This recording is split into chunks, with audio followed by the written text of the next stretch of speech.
for those students that want to enroll in medical, dental, veterinary, financial, and engineering programs at the chosen university in the UK. So today, I wanted to come in and I wanted to talk to parents about the difference between busy students and high performers. Because parents, you've probably seen this. Your teen's busy all the time. They're upstairs in the room, they are studying, they're working late into the evening and on the weekend. But the grades aren't where they should be. They seem to have somehow plateaued off maybe around a B in A-level maths and A-level science. And you know that they can do better. But there's a point of confusion because you're thinking, well, they're studying most evenings, they're doing the homework that the teacher sets them from sixth form college, they're revising for the upcoming tests. Why is the grade not where it should be? Or sometimes what you see is it's like the stock market. On one test they do well, on the next test they don't. On one test they do well, on the next test they don't. And parents start to get a little bit confused about this, and they're wondering, why is the grades so inconsistent? And it's because of this. Because it looks like the effort that your teen is putting in is high, but the performance isn't matching it. And this is what I wanted to talk about on today's live stream. The core problem is this. There's a misunderstanding. There's a disconnect. Busy does not mean effective. So many students, for example, they're constantly active, but they're not improving their grades. And so what they do is that they confuse being busy with getting better. So busy students, what they do is this, is that they'll do what we call an empowered STEM passive revision. You'll see them rereading the notes or copying the notes over, making sure everything's perfect, or the highlighting the textbook in all the colors of the rainbow. It's like Skittles, or they're watching those YouTube videos, those explainer videos on YouTube, or they're just completing the work and not looking at the feedback. In their mind, it's like, well, I have to get the homework done.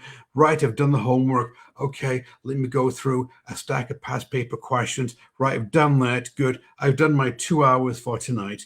Therefore, I can now relax and do something that I want to do.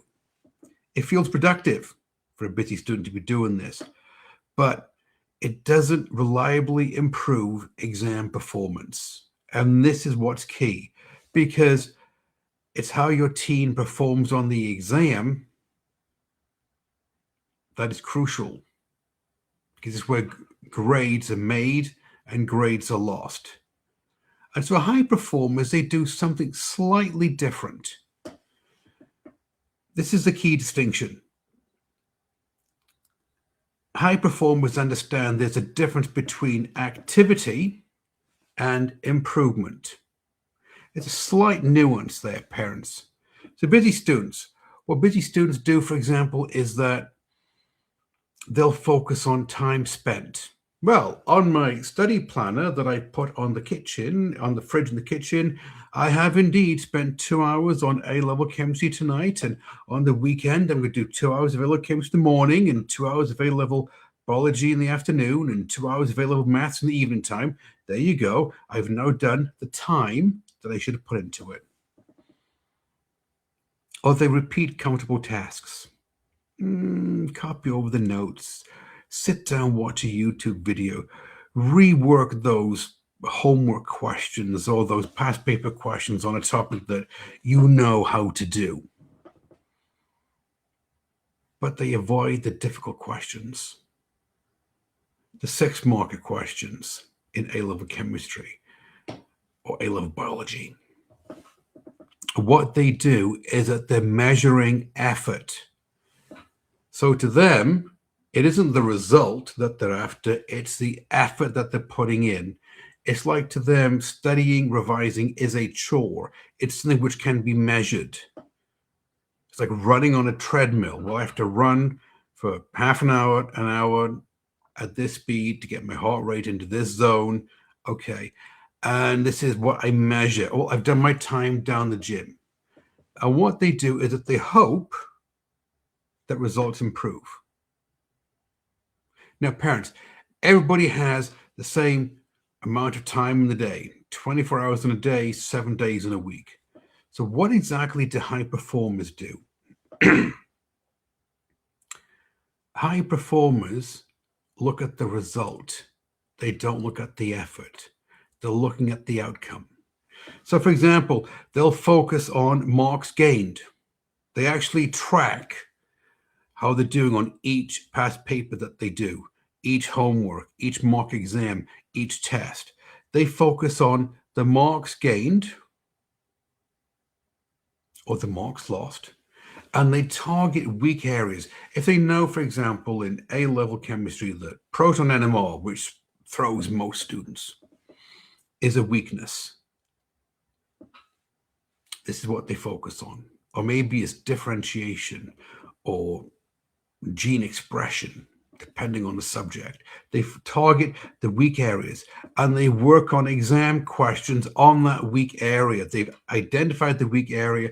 Let's do plenty of exam questions on this. Let's make sure I understand what I'm doing when I'm answering the exam questions and I'm reading the mark scheme. And they measure performance. So to them, it's all about tracking data. It's progress. Now, what they also do is that they also adjust on feedback. So they get feedback from the teacher at sixth form college, or they get feedback when they complete the past paper question, and they adjust based on it. So it's a dynamic study session. It is a dynamic revision session. It isn't static. They don't carry on doing the same thing and hope for something else. They adjust. And this is the difference. Because the difference, parents, is this. It's not intelligence. Your teen is fully capable, is intelligent enough of securing that A or the A star. Because when you think about it, they had to have a certain grade on GCSE maths and science in order to be eligible to do A levels. And so therefore they are fully capable of getting the top mark in A level maths and A level science. So if it isn't intelligence, then what is it? It's how they're using their time. This is the difference. So what exactly drives a star performance? Well, high-performing students, they're not doing more. They're not burning themselves out. What they're doing is that they're doing something different. For example, you can go down to a gym and you can work out for an hour, lifting weights, running on the treadmill, whatever, and you're putting in the time, effort, and attention, and you're not seeing results because you're not listening to your body. You're not listening to the personal trainer. The old saying is you can run to the east as fast as you want, but you'll never see a sunset. And so the high-performing students, for example, if they went down to the gym, then they would be listening to the body. They would be listening to the personal trainer. They would be tracking everything, the diet, the nutrition, the hydration, everything else. And they would be adapting on the fly because to them, it's the outcome, not the effort that they're putting in. So what are high-performing students doing differently then? Well, several things. The first one is what they're focusing on is accuracy in exam questions. Because parents, you and I both know, your teen can memorize their way to a C, which means could have gone to medical school. But to get from a C to a B to an A, now you're in the application zone, as we call it. And so To them, they're really, really accurate of what they put down for an answer to the question on exams and on practice papers and on tests and mock exams, because they understand it's not just knowing the content, it's applying it under pressure. Because they know, parents, that the exam board has reworked the exam, and so your teen has to be able to apply it under pressure. Number two, feedback loops. To them, data is just data. It's just numbers on a page. It's nothing else to it. Every mistake is analyzed. They're not assigning blame. They're not blaming the teacher at school, the exam board, the textbook, themselves, but they analyze their mistakes and they think, what exactly did I do wrong? Or what exactly can I do to correct it so I don't make the mistake again? Because to high performing students, nothing is repeated blindly. Everything is measured. Everything is calculated out. Number three, they have targeted improvement. They don't revise everything. Now, I know this is a controversial one. It's like, well, Graham, why doesn't my teen need to revise everything? Well, simple, parents, if they know it, what's the point of revising it again? If they're scoring top marks on a certain topic in A-level chemistry, for example, what's the point of revising that topic again? Because you know it. You can apply it. You can perform under pressure on this topic. So what they have is targeted revision. And they specifically hone in on those areas that are losing marks. Where are you going wrong? Is it that the 6-marker questions in A-level chemistry or the 5-marker mechanisms? What exactly is it that's causing you to drop marks? Or maybe in biology, it's a 25-mark essays you have to do. Right. Number 4, consistency of method. I have a saying, the grade your teen has on their exam, on their mock, on the test, is an indication of the habits that they had, that they've worked with from the previous test. And one thing that high-performing students do is they have consistency of method. They have a habit. They have a system that they follow. And the system that they follow it. Doesn't matter. Has nothing all to do with mood or motivation. They just follow the system. For example, I work out every day. There are some days I don't want to train. I am tired. My body hurts. Doesn't matter. You still show up and you still work out, because this is the time when you do that is when you build discipline. You flex the discipline muscle. And so this is what high-performing students do. They follow a system. If tonight is A-level chemistry, they are studying, they are revising A-level chemistry for an hour, for 90 minutes. This is what they're doing. It doesn't matter if they're not in the mood, they're not motivated, whatever.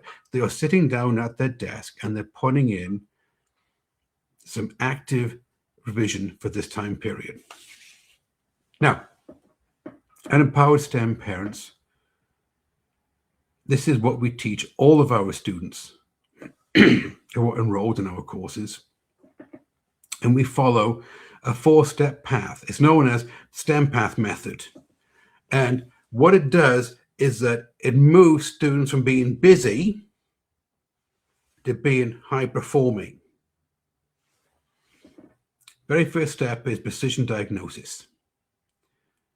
We teach the student how to identify exactly where marks are being lost. There's no assigning blame. Where are marks being lost? Are you misreading the question?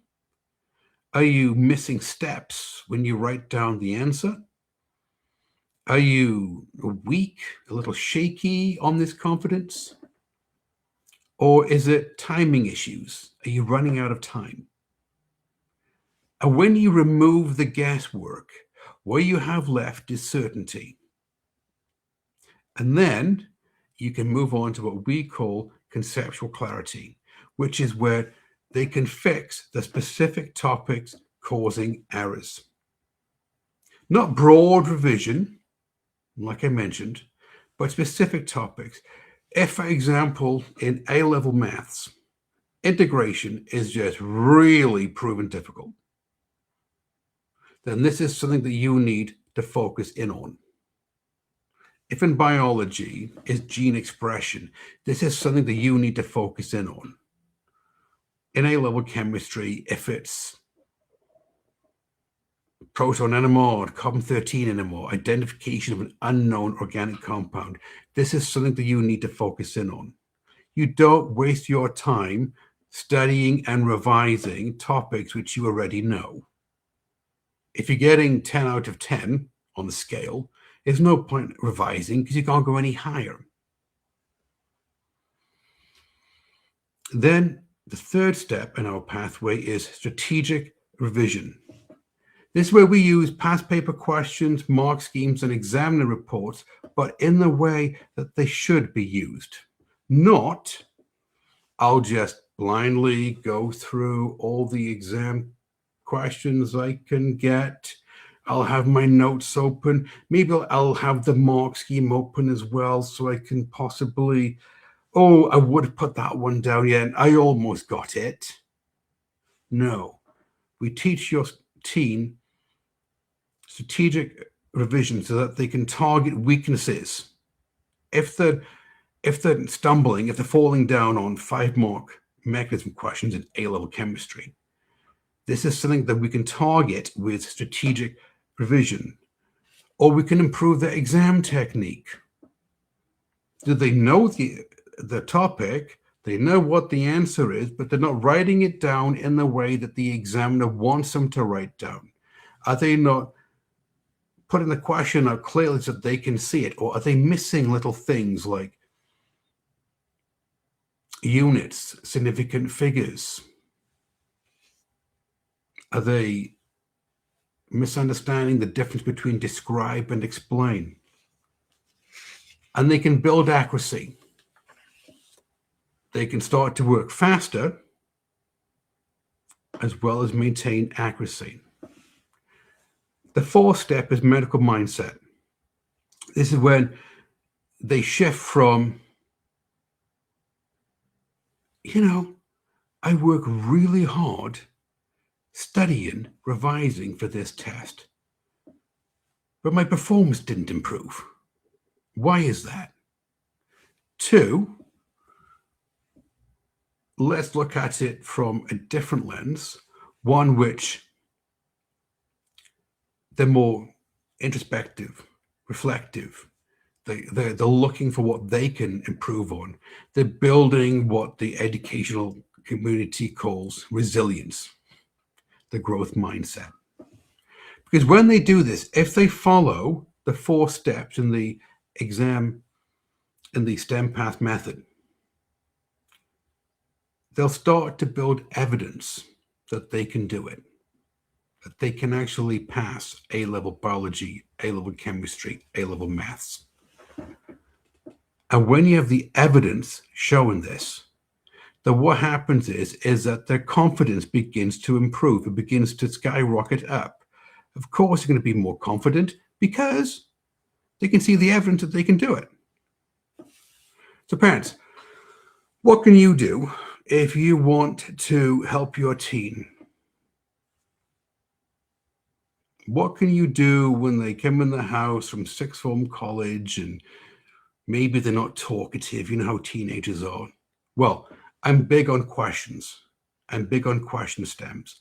And so instead of asking, are you revising enough? Not the best question to ask. Why? Because it's a judgmental question. If they say yes, or they say no, you've kind of locked them in a room, locked the door and taken the key with you. There's no way that they can get out of it. Now they have to defend themselves. Well, if you are revising enough, how come your grade is this? How come it's not that? Ask them behavior-based questions instead. So ask them, are you improving in your exam questions? Are you seeing each week that you're getting 3 out of 6, 4 out of 6, 5 out of 6, 6 out of 6 in the 6-mark questions in A-level biology or A-level chemistry? Do you know where you're losing marks? And be conversational about it, parents. Are you losing marks because you're forgetting significant figures, because you're in a bit of a rush, or you're forgetting to put down the units? Are you reviewing your mistakes properly? Now, this is the big one, because what teenagers tend to do is they take the feedback, the paper from the teacher, and they file it in the filing cabinet, which is at the back of the textbook. And they don't actually onboard the feedback. Is your revision targeted to weak areas, or is it general?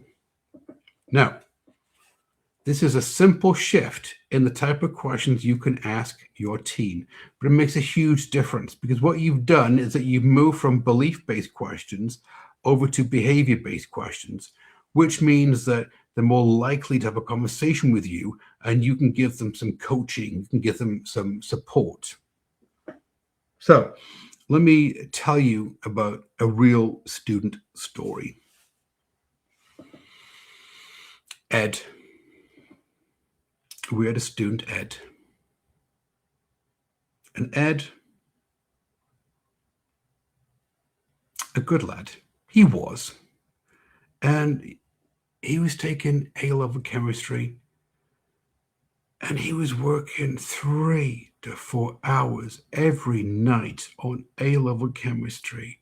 He's doing A-level biology, A-level maths, but A-level chemistry was really just bringing him down. And on the weekend, he would get up and he'd spend all day studying A-level chemistry.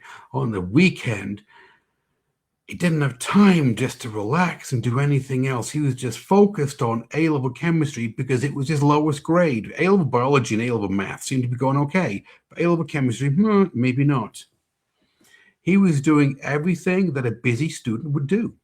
He was watching the videos on YouTube, looking for some way to understand the concept being taught in the class. He was rereading his notes, copying them over. He was doing his homework. He had his stack of past paper questions that he would apparently walk around with and just fill them out anytime he had a spare 10, 15 minutes.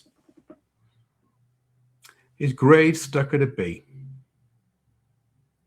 And so we worked with Ed, and we showed Ed there's a different way to doing this. Let's get strategic. Let's walk through the 4 steps of the STEM path method. Let's find out first off where you're losing marks. And then, is it conceptual clarity? But let's start to revise strategically. Let's dial back the number of hours that you are studying, revising, and let's switch from passive to active revision. So we showed him how to really use past paper questions to his advantage, how to start tracking errors, graphs, spreadsheets, everything else. And let's get targeted on the revision. Ed earned an A star in A-level chemistry following this method. It's the same number of hours that everybody has in the day, the same number of hours that teenagers spend on A-level biology, chemistry, physics, maths, studying, revising, but a different method. And it was a different method that propelled Ed from a B up to the A star. So parents, let me give you some reassurance here. Being busy is not a sign that your teen is on track. It often means that they're working without direction. So they know where they want to go, the A star, but they don't know where they're starting from. So imagine a map. This is where you want to go, the A star, and you're thinking, okay, but I think I'm around here, but I don't have a path to get there. So I'll just start walking around aimlessly, and I'll get there eventually. I'll force it to work. High performance, it isn't about working harder, though, is it? High performance is about working with clarity. And this is what we teach the students enrolled in our courses at Empowered STEM. Now, parents, if you've been following us on Facebook or YouTube, and what I talk to you about resonates, you think, actually, Graham, you know what? You show up weekly, you do these live streams, and you'd always given us the tips, the strategies, and the techniques to help our teen be successful in A-level maths and A-level science. It does make sense. Fantastic. If you're on Facebook, very first thing you need to do is you need to follow the page. Follow the Empowered STEM business page, and you'll be notified of upcoming live streams and events. If you're watching this live stream on YouTube, subscribe to the YouTube channel, because not only will you be notified of the upcoming live stream and events, but you can also watch every live stream that we've done, because we do these every week, where we're always given tips, strategies, and techniques on how parents can help their teen secure the A and the A star in A-level maths and A-level science. And if you're interested in learning more about the courses that we offer at Empowered STEM, below the video, either on Facebook or YouTube, there's a link in the description. You can click on the link, fill out the form, and a member of my team will reach out to you, and you can have a non-sales, non-committal chat with a member of my team. A very easy conversation. You can tell us how your teen is doing in A-level maths and A-level science, their work in that grade, their predicted grade, their aspirational grade, where they want to go to university, their top choice, what career they want to have, doctor, dentist, veterinarian. And you can ask all the questions you have about our courses. And we'll also ask you questions about your teen. Because what we want to do is that at the end of it, we want to have some kind of a mutual understanding. So as a parent, you feel as if all your questions have been answered and you feel well taken care of. And we also feel that we understand your teen. And this is the important bit. We can understand your teen. And if there's a connection, if you think that our course will help your teen, and if we think that our course can help your teen, well, then you have all the information that you need to make a well-informed decision and invest in your teen's education. Everybody take care, and I'll see you in the next one.